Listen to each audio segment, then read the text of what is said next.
ಪ್ರಯಾಣದ ವೆಚ್ಚವನ್ನ ಕಡಿಮೆ ಮಾಡುವ ನಿಟ್ಟಿನಲ್ಲಿ ಇನ್ನು ಮುಂದೆ ಭಾರತದಲ್ಲೂ ಸಂಚರಿಸಲಿವೆ ಬ್ಯಾಟರಿ ಚಾಲಿತ ಟ್ರಾಲಿ ಬಸ್ಗಳು. ಈ ಬಗ್ಗೆ ಈಗಾಗಲೇ ಹೆದ್ದಾರಿ ಸಚಿವ ನಿತಿನ್ ಗಡ್ಕರಿ ಮಾಹಿತಿ ನೀಡಿದ್ದಾರೆ. ಜಕ್ ಗಣರಾಜ್ಯದ ಮಾದರಿಯಲ್ಲಿ 132 ಸೀಟ್ಗಳನ್ನ ಹೊಂದಿರುವಂತಹ ಈ ಬಸ್ 60% ವಿದ್ಯುತ್ ಹಾಗೂ 40% ಎಥೆನಾಲ್ ಪವರ್ ಅನ್ನ ಬಳಸಿ ಚಲಿಸುತ್ತೆ. ವಿಶೇಷ ಅಂದ್ರೆ ವಿಮಾನದಲ್ಲಿ ಏರ್ ಹಾಸ್ಟೆಸ್ ಅಂದ್ರೆ ಗಗನಸಖಿ ಇರುವಂತೆ ಈ ಬಸ್ ನಲ್ಲಿ ಬಸ್ ಹಾಸ್ಟೆಸ್ ಇರ್ತಾರೆ.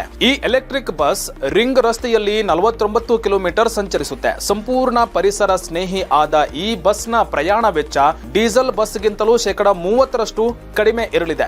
ನಿತಿನ್ ಗಡ್ಕರಿ ಅವರ ಲೋಕಸಭಾ ಕ್ಷೇತ್ರ ನಾಗಪುರದಿಂದಲೇ ಇದರ ಪ್ರಾಯೋಗಿಕ ಸಂಚಾರ ಶೀಘ್ರದಲ್ಲೇ ಆರಂಭ ಆಗುತ್ತೆ. ಆನಂತರ ಇದರ ಸಾಧಕ ಬಾಧಕ ನೋಡಿಕೊಂಡು ಉಳಿದೆಡೆ ಫ್ಲೈಟ್ ಬಸ್ಗಳು ಸಂಚರಿಸುತ್ತೆ. ಇಷ್ಟೊತ್ತು ಮಾಹಿತಿ ಕೊಟ್ಟಿದ್ದು ನಾನು ನಿಮ್ಮ ನಾಗರಾಜ್. ಇದೇ ತರದ ಮಾಹಿತಿಗಾಗಿ ಫಾಲೋ ಮಾಡ್ತಾ ಇರಿ ಪಬ್ಲಿಕ್ ನೆಕ್ಸ್ಟ್.